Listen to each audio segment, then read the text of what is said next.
Today, I'm going to be walking you through how to solve questions on complex number.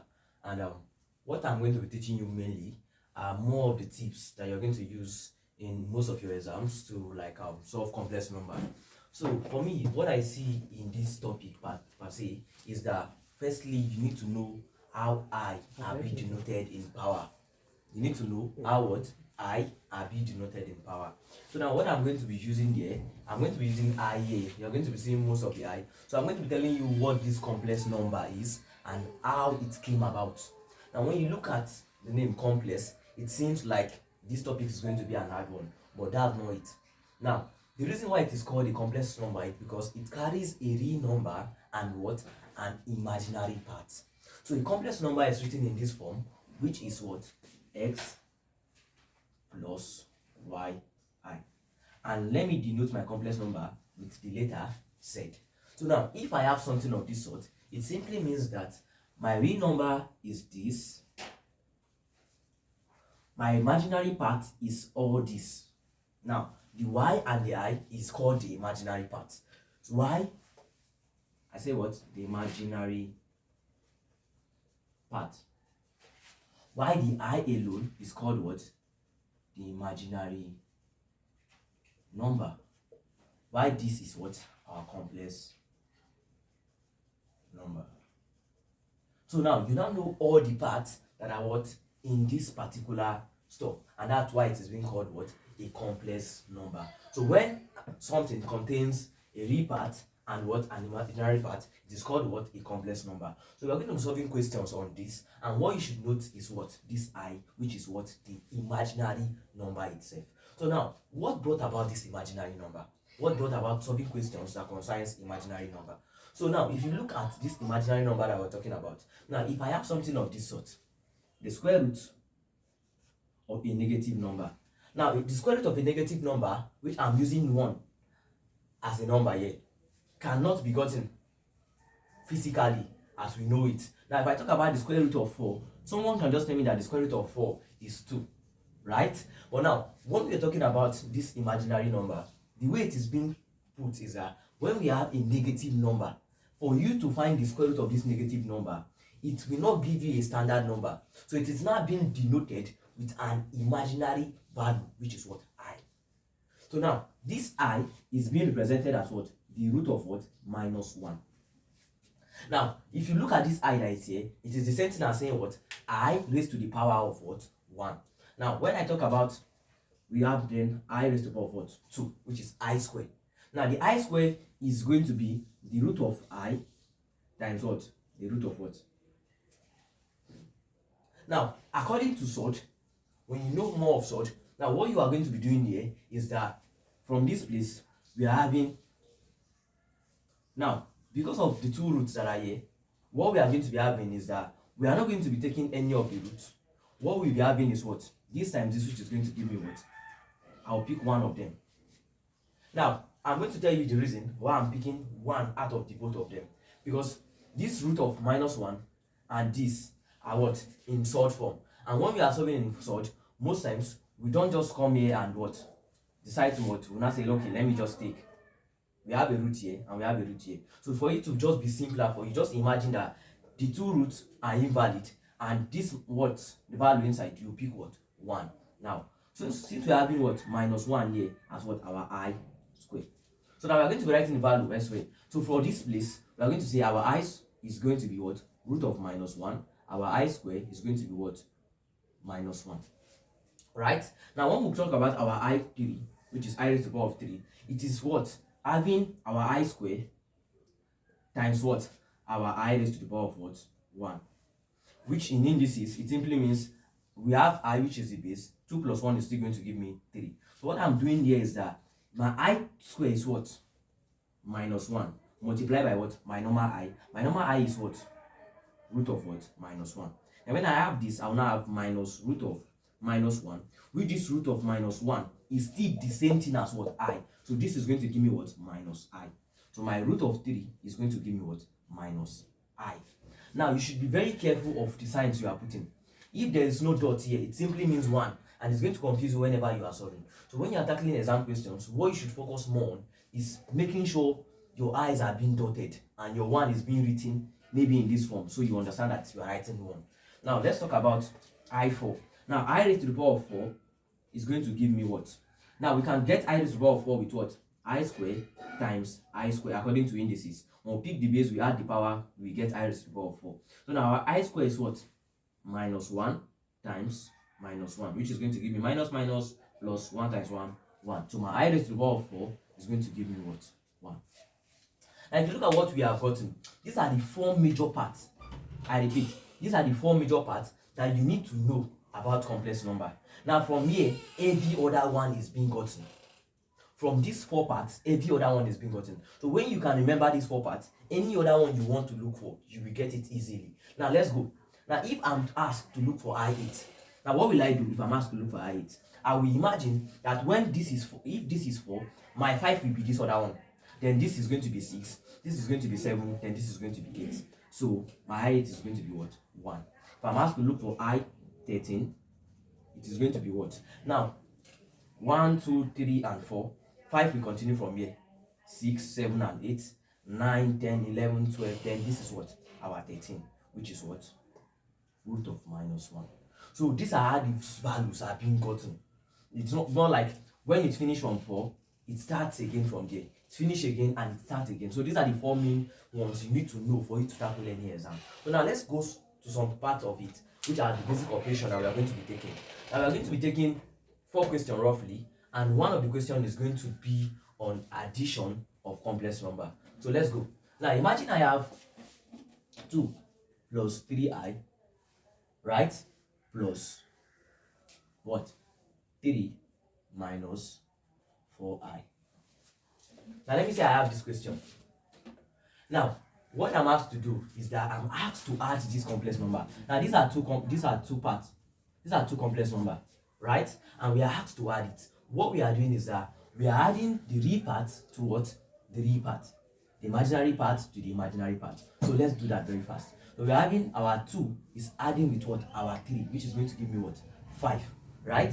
Now we are having our what? We have 3 here, which is 3i minus what? 4i, right? So what we are having here is 5 minus I, because plus 3i minus 4i is equal to what? 5 is equal to what? Minus I. So this is the value when we are adding.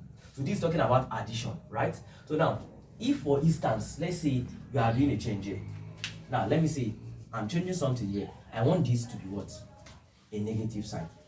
Now for me to continue, what I will be doing here is that I will have, first of all, I have my 2 plus 3i is going to be what? This minus here is going to be opening this bracket, which is going to give me minus 3. This time this is going to give me plus 4i. So what I will do now, I cannot add the both parts together. So I cannot say this minus this, which is going to give me minus 1, and this plus this, which is going to give me 7i. So now you understand how we do additions in complex number. So now let's go to subtraction, like we did already. We did something that concerns subtraction here. So this is how they work. The addition subtraction is more related. It's more like adding the real part to the real part and the complex part to what? The complex part. So that's how you work with addition, subtraction of complex number. So what we are going to be doing now, we are going to be talking about multiplication of complex number. So I'm going to still be using these 2 values, which is going to be 2 plus 3i multiplied by 3 minus 4i. So now, when we are given something of this sort, what we have to do is to what? Expand it.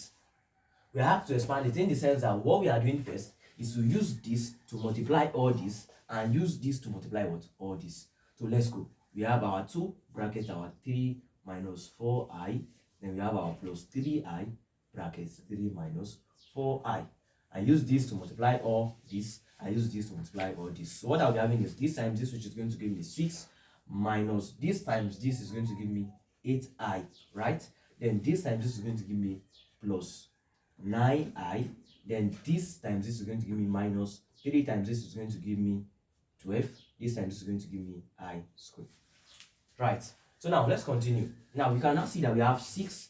Now, if you look at this place, this one is carrying a square, but these ones are not carrying a square. Now, somebody will say, okay, let me just add everything together. It don't work that way. So this cannot be added to this because they are not the same. So this I square is different from them. So we are adding these two that are the same together. So we are going to be having a normal plus I here minus 12. Now this is what we do in complex number. In complex number, we don't work with power, the ones that have what? The power. Now what we are doing here is to replace this I square with the value of what? I square. And if you remember from this place, we got the value of I square to be what? Minus 1. So instead of putting this I square, what we are doing here is to replace it with what? Our minus 1. So what we are having is going to give me 6 plus my I. This multiplied by this is going to give me plus. This times this is going to give me what? 12. So now I have two real numbers. Then I will say 6 plus 12 is going to give me 18 plus I. So this is the answer solving using what? Multiplication. I'll repeat. What I said is that our two open bracket, all this, plus this open bracket, all this, when we expanded and multiplied everything, we got this. We replace our I square with what? Our minus 1. So whenever you are solving, anywhere you meet I square, you replace it with what? Your minus 1. That is the rule you'll be using here. So now we have talked about addition, we have talked about subtraction, we have talked about multiplication. Now let's go to division. Now when we're talking about division, I will still be using these two numbers that are here. So we'll talk about division. I have 2 plus 3i is going to give me, divide by what? 3 minus what? 4i. Hope you can see the board. Now I have 2 plus 3i divided by 3 minus 4i. The first thing I should do is to look for something in a complex number that we call what? The conjugate. Now this conjugate is in the sense that you are changing the sign that is being given. So now a question might come to you and it will say, for this complex number, what is the conjugate, for instance? Now if I'm looking for the conjugate of this particular complex number, it simply means that what I will be having here can be what? 3. This my subtraction sign is going to be changing to what? An addition sign. Then I will be having what? My 4i. Right? And this thing can be written as also 4i plus 3. In case of looking at the option and you didn't see something related to this, it can be what? Interchanged. Now let's talk about what I talked about here, which is what? The division. Now the division here works the way it works in SORT. And if you know you don't have the basic foundation of SORT, you can go to our previous video on SORT. Then you're going to learn about how to what? Apply this SORT to this. Now in SORT, it is called rationalization, which simply means using the denominator to what? Multiply the numerator and the denominator. But when we are doing that, we need to find the conjugate of what? The denominator. So the conjugate of the denominator here is going to be what? My 3 plus 4i, right? Over 3 plus 4i. So what I'm doing here is to what? Use the denominator, which is the conjugate of the denominator, to multiply both the numerator and what? The denominator. And when this is being done, this place, which is the denominator, must give you what? A real number. Am I communicating? So what we are doing here is to continue from this other slide. So I'll just wipe this off. So what I'm doing here now, we have from this place, we are multiplying this with this, the same way we did this. So what we're having is 2 plus 3i times 3 plus 4i, right? Over 3 minus 4i, 3 plus 4i. And let me wipe the board. So now from this place, we can now continue from this place. Now what we'll be having is to expand this in the sense that we are saying our 2 bracket, our 3 plus 4i, which is this times this, then we're having plus 3i bracket our 3 plus 4i. The same thing applies to the denominator. We are having our 3 bracket our 3 plus 4i, then we are having our minus 4i bracket 3 plus 4i.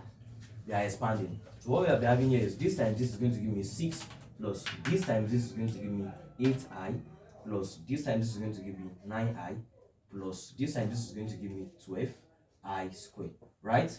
All over this time this is going to give me 9 plus this time this is going to give me 12i, this time this is going to give me minus 12i, then this time this is going to give me minus 16i squared. So continue from this place. What we'll be having here is that we have two numbers that have I. So we are going to be having 6 plus 8i plus 9i is going to give me what? Plus 17i. Right? So if you're having plus 17i here plus my 12, now we are replacing what? Our I square with what? Minus 1. Right? Over what we'll be having here. I'll just continue from this other part.